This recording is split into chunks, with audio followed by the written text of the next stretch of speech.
আলহামদুলিল্লাহ ওয়াসসালাতু ওয়াসসালামু আলা রাসূলিল্লাহ ওয়া আলা আলিহি ওয়া সাহবিহি ওয়া মান ওয়ালা ওয়া বা'দ আম্মা বা'দ ফাআউযু বিল্লাহি মিনাশ শাইতানির রাজীম ইন্নাস সালাতা তানহা আনিল ফাহশাই ওয়াল মুনকার ওয়া লাযিকরুল্লাহি আকবার ওয়াল্লাহু ইয়া'লামু মা তাসনাউন।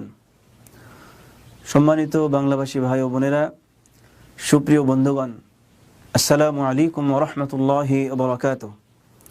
এই পর্যায়ে আমি সিফাতুস সালাহ তথা নামাজ আদায়ের পদ্ধতি খুব সংক্ষিপ্ত আকারে উপস্থাপন করছি। সম্মানিত ভাইরা, সুপ্রিয় বন্ধুগণ, নামাজ আদায়ের পদ্ধতি এই বিষয়টি জানার আগে একটি হাদিস, আমাদের খুবই গুরুত্বপূর্ণ একটি হাদিস শোনা দরকার। আল্লাহ রাসূল সাল্লাল্লাহু আলাইহি ওয়াসাল্লাম সহিহ হাদিস, তিনি বলছেন, সল্লু কামা রাআইতুমুনি উসাল্লি, নামাজ পড়বে সেভাবে যেভাবে আমাকে নামাজ পড়তে দেখো। সুতরাং রাসূল সাল্লাল্লাহু আলাইহি ওয়াসাল্লামের পদ্ধতিতেই আমাদেরকে নামাজ পড়তে হবে। নিজস্ব কোনো পদ্ধতিতে যদি আমরা নামাজ আদায় করি তাহলে রব্বুল আলামিনের কাছে সেই নামাজ গ্রহণযোগ্য নয়। যাই হোক, সুপ্রিয় বন্ধুগণ, রাসূল সাল্লাল্লাহু আলাইহি ওয়াসাল্লাম কীভাবে নামাজ পড়তেন সে বিষয়টি আমি খুব সংক্ষিপ্ত আকারে উপস্থাপন করার চেষ্টা করব। প্রথমেই নামাজ আদায় করার ইচ্ছা যখন আমরা করব, জায়নামাজে দাঁড়িয়ে আমরা প্রথমেই সরাসরি তাকবীরে তাহরিমা দিয়ে নামাজ শুরু করব। আমরা জানি আমাদের দেশে ইন্নী ওয়াজ্জাহতু নামাজের দোয়া বলা হয়। আসলে এটি নামাজের কোনো জায়নামাজের দোয়া নয়, এটি নামাজের ভিতরের দোয়া। প্রথমেই তাকবীরে তাহরিমা দিয়ে আল্লাহু আকবার বলে আমরা নামাজ শুরু করব। সেখানে তাকবীরে তাহরিমা দেওয়ার সময়, আল্লাহু আকবার বলার সময় কাঁধ অথবা কান বরাবর হাত তুলে এরপরে হাত বাঁধব কোথায়? বুকের উপরে, বাম হাতের উপরে ডান হাত এভাবে বাঁধা। এটা দুইটা পদ্ধতি আছে, এভাবে বাঁধলেও চলে অথবা এভাবে বাঁধা, যে কোনোভাবে বাঁধলেই চলবে। এরপরে কাজ হচ্ছে সরাসরি নামাজের শুরুতে যে দোয়াটা পড়তে হয় সেই দোয়াটা পড়ব। সুবহানাকা আল্লাহুম্মা ওয়া বিহামদিকা ওয়া তাবারাকা ইসমুকা ওয়া তাআলা জাদ্দুকা ওয়া লা ইলাহা গায়রুক, এই দোয়াটা পড়ে এরপরে আউযু বিল্লাহি মিনাশ শাইতানির রাজীম বিসমিল্লাহির রহমানির রহিম, এটা পরে সূরাতুল ফাতিহা আমরা পড়ব। কারণ রাসূল সাল্লাল্লাহু আলাইহি ওয়াসাল্লাম বলেছেন, লা সলাতা লিমান লাম ইয়াকরা বিফাতিহাতিল কিতাব, ফাতিহা ব্যতীত কোনো নামাজ নেই, অর্থাৎ ফাতিহা না পড়লে কোনো নামাজ হবে না। এই জন্য সূরাতুল ফাতিহাকে নামাজের রুকুন বলা হয়। ইমাম, মুক্তাদি, একাকী নামাজ আদায়কারী সবার জন্যই সূরা ফাতিহা পড়তে হবে। সূরা ফাতিহা পড়ার পরে যে কোনো সূরা থেকে, সূরা ফাতিহা পড়ার পরে আমরা বিসমিল্লাহ পড়ব। এরপরে কোরআনুল কারীম থেকে যে কোনো এক স্থান থেকে যা সম্ভব তেলাওয়াত করব।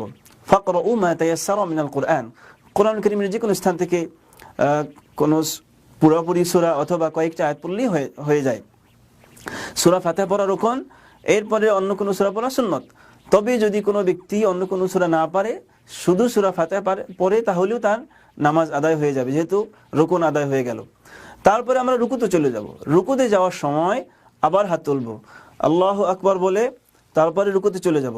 সেখানে আমরা রুকুতে গিয়ে কিভাবে দাঁড়াবো সেটা আপনারা এই ছবিতে দেখতে পারেন, যে একজন ব্যক্তি যখন রুকু করে তখন তার মাথা এবং পিঠ ঠিক বরাবর রাখতে হয়, মাথা এবং পিঠ ঠিক বরাবর রাখতে হয়।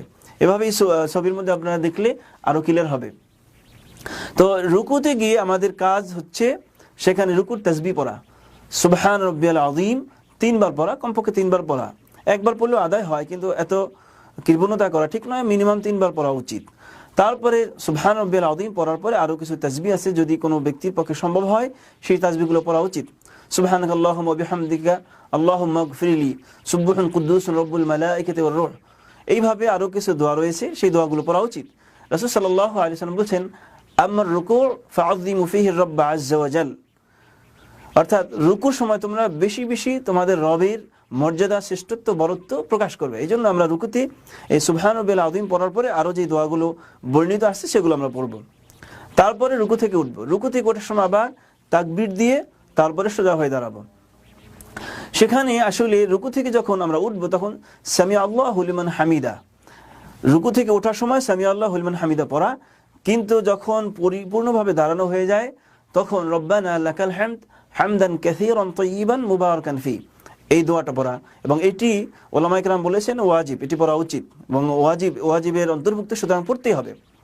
তারপরে আরো কিছু দোয়া আছে যেগুলো যদি কারো পক্ষে সম্ভব হয় পড়ে নেবেন। মিল আস-সামাওয়াতি ওয়া মিল আল-আরদ ওয়া মিল মা বাইনাহুমা ওয়া মিল মা শি'তা মিন শাইইন বা'দু আহলুস সানাই ওয়াল মাজদি আহাক্কু মা ক্বালা আল-'আবদু ওয়া কুল্লুনা লাকা 'আবদ। এই দোয়াটা পড়া যদি কারো পক্ষে সম্ভব হয়, আর সম্ভব না হলে অন্তত রব্বানা লাকাল হামদ হামদান কাসীরান তাইয়িবান মুবারাকান ফি। দাঁড়ানোর পরে যখন আমরা সামিআল্লাহু লিমান হামিদা রব্বানা লাকাল হামদ হামদান কাসীরান তাইয়িবান মুবারাকান ফি এটা হয়ে গেল, তারপর আমরা সরাসরি সিজদায় চলে যাব। সিজদায় যাওয়ার সময় হাত তুলতে হবে না, যেটা আমি একটু আগে বলেছিলাম। আসলে সিজদায় যাওয়ার সময় হাত তুলতে হবে না। নামাজের ভিতরে 4 বার হাত তুলতে হয়। 4 বার হাত তোলা সুন্নতের অন্তর্ভুক্ত এবং এটাকে রফুল ইয়াদাইন বলা হয়।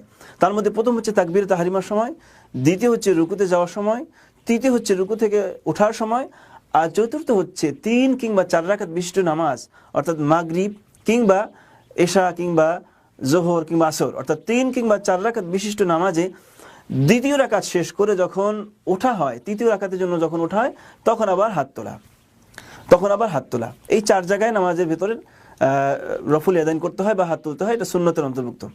এরপর আমরা সিজদায় চলে গেলাম। সিজদাতে গিয়ে 7টা অঙ্গের উপরে সিজদা করতে হয়। 7টা অঙ্গ বলতে 2 হাত 2 পা অর্থাৎ 2 হাঁটু 2 হাত, এরপরে 2 পা, তারপরে নাক এবং কপাল মিলে একটি, 2 হাত 2 হাঁটু 4, 2 পা 6, নাক এবং কপাল মিলে 7। এই 7টি অঙ্গের উপরে সিজদা করতে হবে। এর কোনো একটি অঙ্গ যদি মাটির সাথে না মিশে তাহলে সিজদা আদায় হবে না। এই 7টি অঙ্গ অবশ্যই মাটির সাথে মিশাতে হবে। সিজদার সময় আমরা কিভাবে সিজদা করব আপনারা এই ছবিতে দেখে নেন যে কিভাবে একজন ব্যক্তি সিজদা করবে। সিজদার সময় একটা বিষয় খুব মনে রাখা জরুরি, কখনোই যেন আমরা সিজদার সময় আমাদের হাত দুটো মাটিতে মিশে না নেই। এবং এই মাসালাটি পুরুষ এবং নারী সকলের জন্যই সমানভাবে যে সিজদার সময় হাতের এই অংশটা মাটির সাথে মিশবে না। যদিও আমরা অনেক সময় দেখি আমাদের মা বোনেরা যখন সিজদা করে তখন তাদের হাতের এই অংশ মাটিতে মিশিয়ে দেয়, এটা নিষেধ। আল্লাহ রাসূল সাল্লাল্লাহু আলাইহি ওয়াসাল্লাম বলেছেন ওয়ালা ইয়াবসুদু আহাদুকুম যিরাইহি ইমবিসাতাল কালব, তোমাদের কেহ যেন কুকুরের মতো হাত দুটো মাটিতে বিছিয়ে না দেয়। সুতরাং মাটিতে এভাবে হাত বিছানো নিষেধ এবং এটা পুরুষ এবং নারী সকলের জন্য। আমরা যখন সিজদা করব, সিজদার সময় 2 হাত এইভাবে রাখা সমান বরাবর, 2 হাতের মাঝখানে আমরা নাক এবং কপাল মাটিতে মিশাবো, আর পা দুটো ঠিক এভাবে ছবির মধ্যে আপনারা দেখে নেবেন কিভাবে পা দুটো রাখতে হয়, ওভাবে দাঁড় করিয়ে রাখা, আঙ্গুলগুলো একটু ভাঁজ করে কেবলামুখী করে পা দুটো এভাবে রাখা, পা দুটো এভাবে সোজা করে রাখা, এই অবস্থায় সিজদা করা। এবং সিজদার সময় হাতের এই অংশ মাটিতে মেশানো যাবে না। ঠিক তেমনিভাবে হাতের এই অংশ পাজরের সাথে এইভাবে মেশানো যাবে না, ঠিক স্বাভাবিকভাবে সিজদা করতে হবে। এবং সিজদার সময় আমরা প্রথমে যে তাসবিহ পড়ব সুবহান রাব্বিয়াল আলা, অন্তত 3 বার পড়া উচিত। একবার পড়লে আদায় হয়, কিন্তু এত কৃপণতা করা ঠিক নয়, অন্তত 3 বার পড়া উচিত। তারপরে 5 বার 7 বার যত পড়া যায়, বিজোড় সংখ্যা পড়া উত্তম। যদি কখনো জোড় সংখ্যা কেউ পড়ে তাহলে অসুবিধা নাই। প্রথম সিজদা করলাম, এরপরে সিজদা থেকে উঠে বসবো এবং সোজা হয়ে বসা। সেখানে অনেকেই দেখা যায় সিজদা থেকে সোজা হয়ে না বসে আবার দ্বিতীয় সিজদায় চলে যায়, এটা ঠিক নয় এবং এতে নামাজ আদায় হবে না। সিজদা থেকে সোজা হয়ে বসে সেখানে একটি দোয়া আছে, সেই দোয়াটি রব্বিক ফিরলি 3 বার পড়া, অথবা আল্লাহুম্মা গফিরলি ওয়ারহামনি ওয়াহদিনি ওয়াজবুরনি ওয়ারযুকনি ওয়ারফা'নি ওয়াআফিনি, এটা পড়া, যে কোনো একটা পড়লে হবে। হয় এই লম্বা দোয়াটা পড়া অথবা রব্বিক ফিরলি 3 বার পড়া। এটা 2 সিজদার মাঝখানে এই দোয়াটা পড়া, ওলামায়ে কেরাম বলেছেন এটা ওয়াজিবের অন্তর্ভুক্ত। এবং 2 সিজদার মাঝখানে বসাটা রুকুনের অন্তর্ভুক্ত, বসতে হবে, এরপরে দোয়া পড়তে হবে। তারপর আমরা দ্বিতীয় সিজদা করব। দ্বিতীয় সিজদাতে গিয়ে ঠিক প্রথম সিজদা যেভাবে করেছি সেভাবে আমরা আদায় করব। প্রিয় ভাইরা, সুপ্রিয় বন্ধুরা, আমরা এই যে 1 রাকাত আদায়ের পদ্ধতি বললাম, নামাজের প্রতি রাকাত এভাবেই পড়া হয় বা পড়তে হয়। তবে প্রথম রাকাতের সাথে দ্বিতীয় রাকাত কিংবা অন্যান্য রাকাতের যে পার্থক্যটুকু তা হচ্ছে এই, প্রথম রাকাতে আমরা যেমন থানা পড়েছি, সুবহানাকা পড়েছি, দ্বিতীয় রাকাতে সুবহানাকা নেই। ঠিক প্রথম রাকাতে আমরা তাকবীরে তাহরিমা দিয়েছি, দ্বিতীয় রাকাত বা অন্যান্য রাকাতে তাকবীরে তাহরিমা নেই। বাকি সবগুলো একই রকম, সেই পদ্ধতিতে আমরা নামাজ আদায় করব। 2 রাকাত বিশিষ্ট নামাজ যেমন ফজর নামাজে আমরা কি করব, 2 রাকাত এই প্রথম রাকাত যেভাবে বললাম এইভাবে পরে বসে গেলাম। বসার সময় বসার পদ্ধতি হচ্ছে বাম পাটা বিছিয়ে ডান পা খাড়া করে রেখে তার বাম পায়ের উপরে বসা। বাম পায়ের উপরে বসে সেখানে প্রথমে আত্তাহিয়াত পড়া, তারপরে দরুদ পড়া, তারপরে 4টা বিষয় থেকে রব্বুল আলামিনের কাছে আশ্রয় চাওয়া। রাসূল সাল্লাল্লাহু আলাইহি ওয়াসাল্লাম প্রত্যেক নামাজের শেষ বৈঠকে এই চারটা বিষয় থেকে আল্লাহ তাআলার কাছে আশ্রয় চাইতেন। اللهم إني أعوذ بك من عذاب القبر ومن عذاب جهنم ومن فتنة المحيا والممات ومن شر فتنة المسيح الدجال। এই চারটা বিষয় থেকে রাসূল সাল্লাল্লাহু আলাইহি ওয়াসাল্লাম সব সময় পানা চাইতেন, আমরাও পানা চাইব। এবং কোন কোন উলামায়ে কেরাম বলছেন এটা ওয়াজিব, যেহেতু রাসূল সাল্লাল্লাহু আলাইহি ওয়াসাল্লাম সব সময় চাইতেন। যাই হোক, আমরা সব সময় এইভাবে চারটা বিষয় থেকে পানা চাই। তারপরে ডানে এবং বামে সালাম ফেরানো, আসসালামু আলাইকুম ওয়া রাহমাতুল্লাহ, আসসালামু আলাইকুম ওয়া রাহমাতুল্লাহ, এভাবে ডানে এবং বামে সালাম ফেরাবো। প্রিয় ভাইরা, সুপ্রিয় বন্ধুরা, যদি আমরা 3 কিংবা 4 রাকাত বিশিষ্ট নামাজ পড়ি, সেই ক্ষেত্রে দ্বিতীয় রাকাত শেষ করে আমরা উঠব। এবং আমি আগেই বলছি, সেখানে আবার রফুল ইয়াদাইন আরেকবার করতে হবে। দ্বিতীয় রাকাত শেষ করে যখন তৃতীয় রাকাতের জন্য যখন আমরা উঠব, তখন আবার আল্লাহু আকবার বলে এভাবে রফুল ইয়াদাইন করে হাত বাঁধব। তারপরে 3 কিংবা 4 রাকাত বিশিষ্ট নামাজে সূরা ফাতিহার পরে অন্য কোনো সূরা পড়া প্রয়োজন নাই। এরপরে যে রুকু এবং সিজদাগুলো ঠিক প্রথম রাকাতে যেভাবে করেছি সেভাবেই করব। প্রিয় ভাইরা, সুপ্রিয় বন্ধুরা, শেষ রাকাতে গিয়ে অর্থাৎ 3 কিংবা 4 রাকাত বিশিষ্ট নামাজের শেষ যে বৈঠকটা একটু ব্যতিক্রম, অর্থাৎ অন্যান্য বৈঠকের সাথে শেষ বৈঠকটা একটু ব্যতিক্রম হবে। ব্যতিক্রম বলতে তাওয়াররুক করতে হয়। এই তাওয়াররুক করাটা সুন্নাত। তাওয়াররুকের পদ্ধতিটা আপনারা এই ছবিতে দেখে নেন কিভাবে তাওয়াররুক করতে হয়। তাওয়াররুক মানে হচ্ছে বাম পাটা ঠিক ডান পায়ে নিচ দিয়ে নিয়ে বের করে এরপরে নিতম্বের উপরে বসা, এটাকে বলা হয় তাওয়াররুক। এবং এই তাওয়াররুকটা শুধুমাত্র 3 কিংবা 4 রাকাত বিশিষ্ট নামাজে তাওয়াররুক করতে হয়। এরপরে আগের মতোই সালাম ফিরিয়ে নামাজ শেষ করা। প্রিয় ভাইরা, সুপ্রিয় বন্ধুরা, নামাজ যখন আমরা সালাম ফিরিয়ে শেষ করলাম, এরপরে আমাদের সালাম ফিরানোর পরে সুন্নতি কিছু দোয়া রয়েছে, আজকার রয়েছে। সেই দোয়াগুলো, সেই আজকারগুলো আমাদের পড়া উচিত। সালাম ফেরানোর সাথে সাথে আমাদের অনেক ভাইদেরকে দেখা যায় দাঁড়িয়ে যায়, সরাসরি দাঁড়িয়ে যায়, এটা ঠিক নয়। আবার আমরা অনেককে দেখি সালাম ফেরানোর সাথে সাথে জামাতবদ্ধ মোনাজাত ইমাম সাহেব করেন, সবাই তাদের সাথে হাত তুলে আমি আমিন করতে থাকেন। এটাও ঠিক নয়, কারণ এইভাবে রাসূল সাল্লাল্লাহু আলাইহি ওয়াসাল্লাম জামাতবদ্ধ মোনাজাত নামাজের পরে কখনোই করেন নাই। সুতরাং এইটা করা যাবে না। কিন্তু অন্যান্য যে তাসবিহ আছে, জিকিরগুলো আছে, সেগুলো আমাদেরকে পড়তে হবে। যেমন 3 বার আস্তাগফিরুল্লাহ আস্তাগফিরুল্লাহ আস্তাগফিরুল্লাহ, আল্লাহুম্মা আনতাস সালাম ওয়া মিনকাস সালাম তাবারাকতা ইয়া যাল জালালি ওয়াল ইকরাম, আল্লাহুম্মা লা মানি'a লিমা আ'তাইত ওয়া লা মু'তিয়া লিমা মানা'তা ওয়া লা ইয়ানফা'ু যাল জাদ্দি মিনকাল জাdd, اللهم أعني على ذكرك وشكرك وحسن عبادتك، لا إله إلا الله وحده لا شريك له، له الملك وله الحمد وهو على كل شيء قدير، لا حول ولا قوة إلا بالله، لا معبود إلا إياه، له النعمة وله الفضل وله الثناء الحسن، لا إله إلا الله مخلصين له الدين ولو كره الكافرون। এই দোয়াগুলো পড়া। এরপরে আয়াতুল কুরসি, রাসূল সাল্লাল্লাহু আলাইহি ওয়াসাল্লাম সব সময় নামাজের পরে আয়াতুল কুরসি পড়তেন। আয়াতুল কুরসি, সূরা ইখলাস অর্থাৎ কুল হুয়াল্লাহু আহাদ, সূরা ফালাক অর্থাৎ কুল আউযু বিরাব্বিল ফালাক, এরপরে সূরাতুন নাস অর্থাৎ কুল আউযু বিরাব্বিন নাস, এই সূরাগুলো পড়তেন। এবং এই সূরাগুলো পড়ার ক্ষেত্রে বিশেষ করে সূরা ফালাক এবং সূরা নাস ফজর এবং মাগরিবের নামাজে অন্তত 3 বার করে রিপিট করা, আর অন্য নামাজে 1 বার পড়া। তারপরে কিছু তাসবিহ রয়েছে, আরো কিছু তাসবিহ রয়েছে, যেমন সুবহানাল্লাহি আলহামদুলিল্লাহ ওয়া লা ইলাহা ইল্লাল্লাহ আল্লাহু আকবার। এটা পড়ার কিছু পদ্ধতি রয়েছে। তার মধ্যে 1 নম্বর হচ্ছে সুবহানাল্লাহ 33 বার, আলহামদুলিল্লাহ 33 বার, আল্লাহু আকবার 33 বার। এরকম 33 করে 99 হবে। সর্বশেষ 100 বার পুরো হবে লা ইলাহা ইল্লাল্লাহু ওয়াহদাহু লা শারীকা লাহু লাহুল মুলকু ওয়া লাহুল হামদ ওয়া হুয়া আলা কুল্লি শাইইন কাদির। এটা দ্বারা 100 বার পুরো হবে। অর্থাৎ এই তাসবিহটা 100 বার পড়া। এই তাসবিহ পড়ার আরো কিছু পদ্ধতি আছে, প্রায় 6 রকম পদ্ধতি পাওয়া যায় হাদিসে। সেই সবগুলো পদ্ধতি আমাদের না জানলে অন্তত এই পদ্ধতিটা আমরা জেনে নিই। যেটা সবচেয়ে বেশি মাশহুর তা হচ্ছে এই 33 বার আমরা সুবহানাল্লাহ পড়বো, 33 বার আলহামদুলিল্লাহ পড়বো, 33 বার আল্লাহু আকবার পড়বো। এরপরে সর্বশেষ 100 বার পুরো করব লা ইলাহা ইল্লাল্লাহু ওয়াহদাহু লা শারীকা লাহু লাহুল মুলকু ওয়া লাহুল হামদ ওয়া হুয়া আলা কুল্লি শাইইন কাদির। এটা বলার দ্বারা আমাদের নামাজ মোটামুটি শেষ হবে।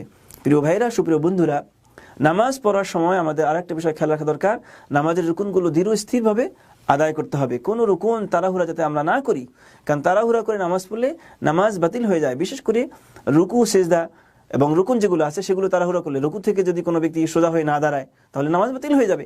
ঠিক তেমনিভাবে সিজদা থেকে যদি সোজা হয়ে না বসে তাহলে তার নামাজ বাতিল হয়ে যাবে। রুকুনগুলো অবশ্যই সঠিকভাবে আদায় করতে হবে। রুকুনগুলো সঠিকভাবে আদায় না করলে নামাজ হবে না।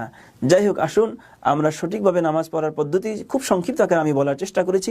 এই পদ্ধতিটা যেভাবে আমরা শুনলাম আরও ভালোভাবে আমরা কোরআন কারীম এবং রাসূল সাল্লাল্লাহু আলাইহি ওয়াসাল্লামের হাদিস শরীফ থেকে আমরা ইসলামের সকল মাসালাগুলো জানার চেষ্টা করব, বিশেষ করে নামাজের বিষয়টি। কারণ কিয়ামতের দিন সর্বপ্রথম হিসাব নেওয়া হবে নামাজের। কোনো ব্যক্তি যদি নামাজের হিসাব সঠিকভাবে দিতে পারে তাহলে সে বেঁচে যাবে, আর নামাজের হিসাব যদি সঠিকভাবে দিতে না পারে তাহলে সে ধরা খেয়ে যাবে। রাসূল সাল্লাল্লাহু আলাইহি ওয়াসাল্লাম বলেছেন, আউয়ালু মা ইউহাসাবু বিহিল আবদু ইয়াউমাল কিয়ামাতি সালাতুহু ফাইন সালুহাত ফাকাদ আফলাহা ওয়া আনজাহা ওয়া ইন ফাসাদাত ফাকাদ খাবা আও খাসির ফাইন ইনতাকাসা মিন ফরিদাতি শাই ক্বালা রাব্বু আযজা ওয়া জাল উনজুর লিআবদি হাল লাহু মিন তাতাওউ ফায়ুকাম্মালু বিহা আও কামা ওয়ারাদা ফিল হাদিস। রাসূল সাল্লাল্লাহু আলাইহি ওয়াসাল্লাম বলেছেন, কিয়ামতের দিন সর্বপ্রথম বান্দার হিসাব নেওয়া হবে তার নামাজের। সুতরাং কোনো ব্যক্তি যদি নামাজের হিসাব সঠিকভাবে দিতে পারে তাহলে সে বেঁচে গেল, আর যদি কোনো ব্যক্তি সঠিকভাবে নামাজের হিসাব দিতে না পারে তাহলে সে ধরা খেয়ে যাবে। আর কোনো ব্যক্তি ফরজ নামাজে যদি ঘাটতি হয় তখন আল্লাহ তাআলা বলবেন দেখো আমার বান্দার কোনো অতিরিক্ত নামাজ আছে কিনা, নফল নামাজ আছে কিনা, তাহলে সেটা দ্বারা পূরণ করে দেওয়া হোক। যাই হোক, কিয়ামতের দিন সর্বপ্রথম হিসাব নেওয়া হবে এই নামাজের। প্রিয় ভাইরা, সুপ্রিয় বন্ধুরা, সুতরাং নামাজ যেমন গুরুত্ব দিতে হবে, নামাজের ফজিলতের বিষয়গুলো মাথায় রাখতে হবে, ঠিক নামাজ ত্যাগ করলে একজন ব্যক্তি মুসলমান থাকে না সেই বিষয়টি মাথায় রেখে, এবং নামাজ কবুল হওয়ার যে বিষয়টি, বিশেষ করে রাসূল সাল্লাল্লাহু আলাইহি ওয়াসাল্লামের পদ্ধতিতে নামাজ আদায় করা, এই বিষয়টি আমাদেরকে ভালোভাবে গুরুত্ব দিয়ে বোঝা উচিত। রব্বুল আলামিন আমাদের সকলকে নামাজের গুরুত্ব বোঝার, অনুধাবন করার, সঠিকভাবে নামাজ আদায় করার তৌফিক রব্বুল আলামিন আমাদেরকে দান করুন। যেই নামাজের দ্বারা দুনিয়ার জীবনে কল্যাণ এবং আখিরাতের জীবনে মুক্তি অর্জন করা সম্ভব, যেই নামাজের দ্বারা জাহান্নাম থেকে নাজাত পাওয়া যাবে, যেই নামাজের দ্বারা জান্নাত পাওয়া যাবে, যেই নামাজের দ্বারা আল্লাহ তাআলা সন্তুষ্টি অর্জন করা সম্ভব, সেই ধরনের নামাজ পড়ার তৌফিক রব্বুল আলামিন আমাদের সকলকে দান করুন। আমিন। ওয়া মা তাওফীকি ইল্লা বিল্লাহ ওয়া সাল্লাল্লাহু আলা নাবিয়িনা মুহাম্মদ ওয়া আলা আলিহি ওয়া সাহবিহি ওয়া সাল্লামা তাসলিমান কাসীরা। ওয়াসসালামু আলাইকুম ওয়া রাহমাতুল্লাহি ওয়া বারাকাতুহু।